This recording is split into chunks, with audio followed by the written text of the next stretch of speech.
Good morning from Bangkok. Today is going to be quite an interesting day, guys, because I've been invited on a podcast and I've never done a podcast before. It's one of the newest podcasts that's just started here in Bangkok by a guy called Eric. He's from America. I actually met him here about 2 years ago in a bar.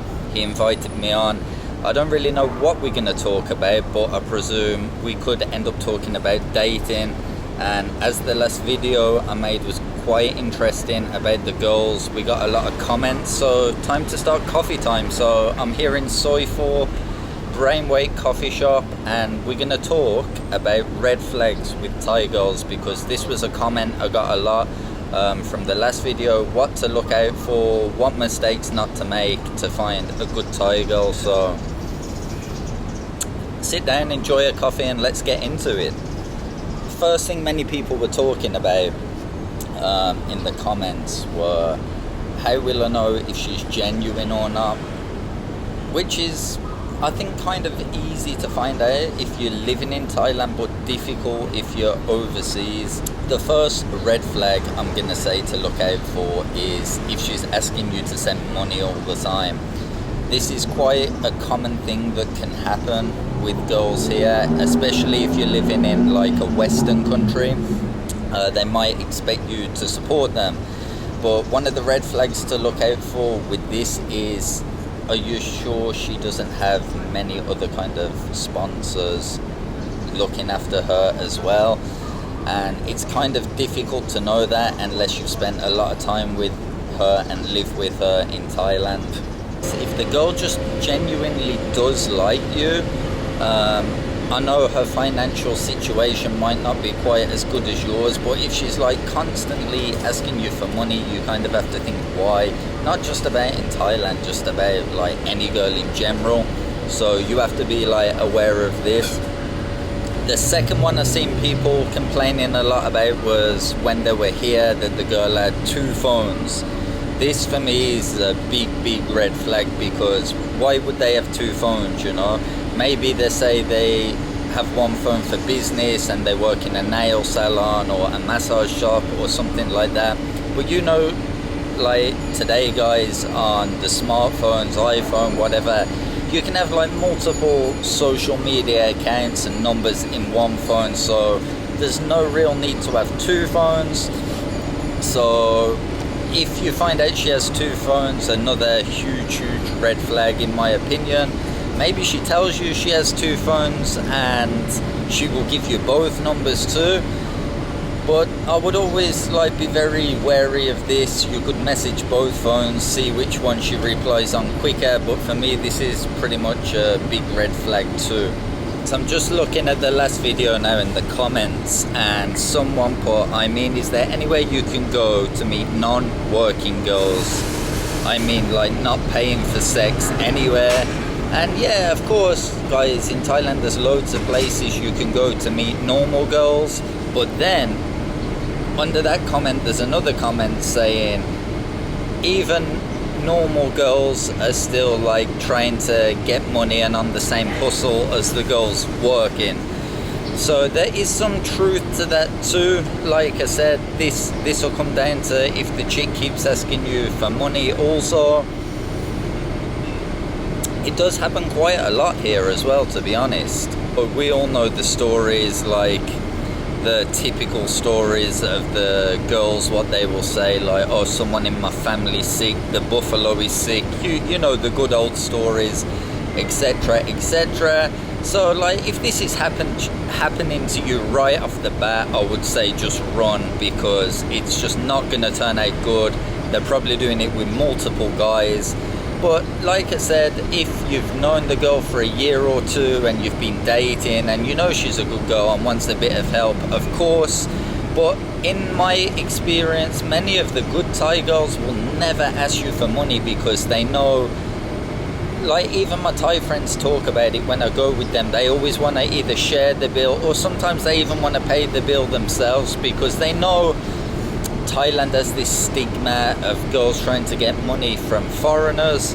So it seemed in the comments from the last video there was a lot of variety of opinions, because I did make one statement that I personally would not go with the bar girl because it's not really like my style. And some people commented a bar girl itself is a mistake.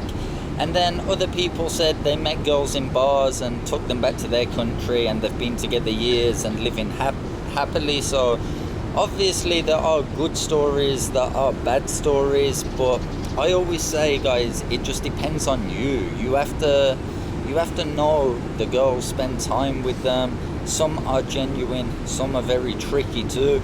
You just have to make like good judgment and not just be like blinded by the love, because they are very good at making you believe that they love you a lot. Another big red flag for me, what I personally, this is Tom's top tip, what I'm going to give you when you're dating a Thai girl. So you're probably going to meet majority of these girls like online, and the number one thing I'm going to tell you to do for sure is don't start off like, you know, guys come here, for example, for a month holiday. You've heard it, the month millionaire or the weekend millionaire, and they're just gonna like take these girls to the best restaurants, like, and they're gonna set the level so high that that's what they're gonna expect from you all the time. And one thing that I normally do when I meet a girl here in Thailand, Philippines, wherever it may be for the first time, is I will just talk to her for a little bit, and then when we decide to meet, I will just try and meet in a very like normal place, like a coffee shop or just a simple walk in the park. Because guys, if she will not go for a simple walk in the park with you, she does not like you. Because if she likes you, she will just give you her time. And in my experience, like when I've started speaking to some girls and they're like, maybe they check out your Instagram or your social media before, and they're like, where do you want to go to eat? And they say one of the best rooftop bars in Bangkok. You can just start to think maybe they've had a foreigner before and that's the treatment he's given, and they just want the same straight off the bat with you. And for me, even though maybe personally I could take them to a rooftop bar, it's just not my feeling, because I just think I just want to get to know you. Why do I want to take you to the most like fancy place and spend a lot of money on you when in the next couple of days you could be gone or on a date with another guy doing the same thing? So for me, the more important thing is if they're just willing to spend time with you, sit down and eat street food, sit down and drink a coffee, walk in the park and chat.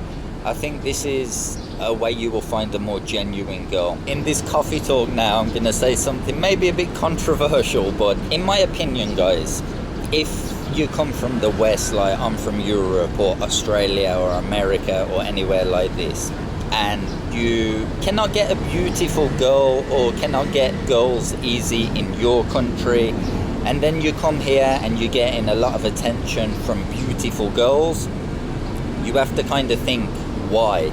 Because I know like a lot of younger guys here, like for me, for example, I've lived in different countries and I've had girlfriends pretty much in all the countries I've been in. So I never like find it difficult to get a girlfriend or meet girls, whatever country I'm living in. But some guys might struggle to get girls in their country, then they come here and they get a lot of attention, they get beautiful girls. But then you have to start to think, oh, why do these girls want to be with you? Maybe they see you as an opportunity. Maybe they just see you as the cash cow, and when you get back on the plane, they've still got a boyfriend. Some even have Thai boyfriends still in their hometown. I've seen it all before living here. So you just have to be so careful. And I'm not saying all Thai girls are like this, guys. You can find really nice genuine Thai girls, but even in the comments I saw people say, oh, even the normal ones just want your money. I don't necessarily agree with that 100%.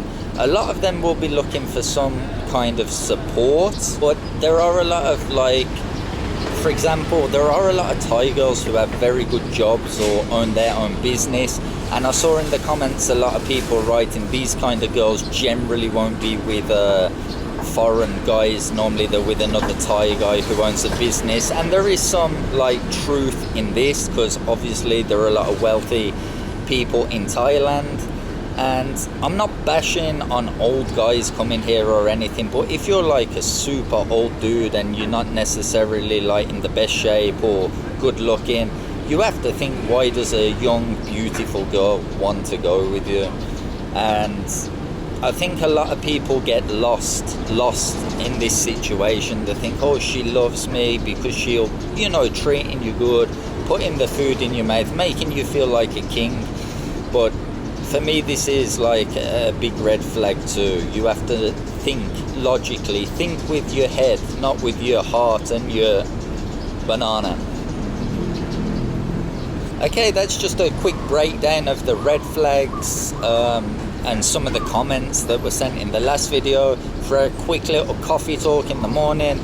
Now I've got to meet Eric and do this podcast in the next couple of hours, so I'm gonna finish up this coffee, maybe go and grab a bite to eat, then we'll head and check out what this podcast is about. He's had a few guests on already, some other like vloggers and people that live in Bangkok, so we're gonna head over there and see what it's about. I'm sure we're gonna be talking about the same things. I'm sure like it's going to be about life in Thailand and dating, so we'll head over there, see what it's about, and maybe you will see Eric's opinion on it because he's been living here for a few years as well. I've just stopped off for some lunch in this little restaurant I always go to on Soy 13. It's by Trendy Building. I definitely recommend you trying it out there. Literally a huge menu.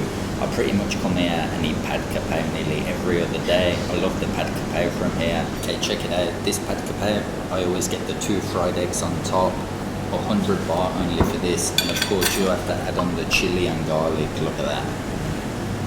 All over everything, all over the egg, all over the chicken. This is like fish sauce with chili and garlic. It's a little bit salty. I like it salty. And check out this, the egg. Bang. Nice runny egg. Let's give it a try. Most Thai people, if they don't know what to eat, they just order a pad kapaw. Look at that. You got the egg, chicken, chili.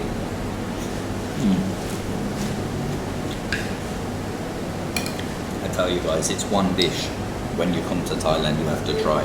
Pad kapaw is my go-to. I don't really eat like pad Thai and this kind of thing, but pad kapaw is the one.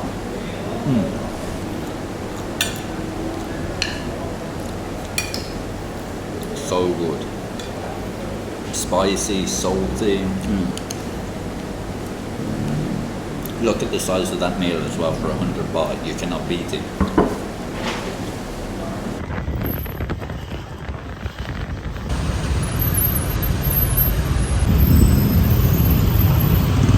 If you guys could see that, but down by Prompong BTS, that building I've just passed, they've opened a new like luxury shopping mall called M-Sphere. They've got like, you could probably see in the video, like IKEA, all the brands, stuff like that, and it's just literally, there's a walkway from it down the road from Emporium M Quartier.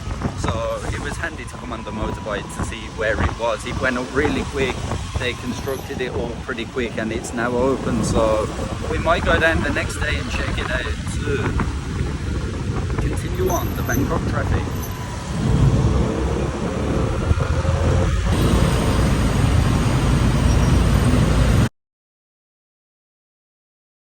Everything she says about her job, about this, I don't believe her. So I went to her work. She was not there. So I messaged her. I was inside her work. And I was like, I might come a bit earlier. She's like, nah, don't come earlier. I was like, where are you? I was like, at work. And I say, where you work again? She said, the place, I went, are you sure? She went, yeah. I said, that's funny because I'm standing there and you're not there. I was like, got ya. I just want to be happy. And if I'm not happy living there, why will I force something when, okay, maybe this isn't meant to be? It's okay, it's life. We didn't have kids together. We didn't have anything together. So just go, Finished for the day. Just finished filming the podcast with Eric. Really interesting to talk to him. We talked about life in Thailand, life in the Philippines, dating in Asia in general. And I think a lot of guys who have never been to Thailand could get a lot of good information from it, like what to expect and everything. So we shared some of our crazy stories on there also, and it was cool to hear some of Eric's stories. So this video has kind of been about red flags and what to be careful of with Thai girls when you're dating, and like cultural differences and stuff. So any of you guys who have comments, go and watch the full podcast on his channel. I'll put all the links in the description below. We had a good hour chat, so you can watch the whole thing there. I'll put a few clips on the end of my video so you can see what to kind of expect, but many cool stories on there. Eric shares a lot of stories too. Would love to hear some of your guys' experience as well, so leave the comments on this video and go to his channel and leave some comments there, and see you on the next video.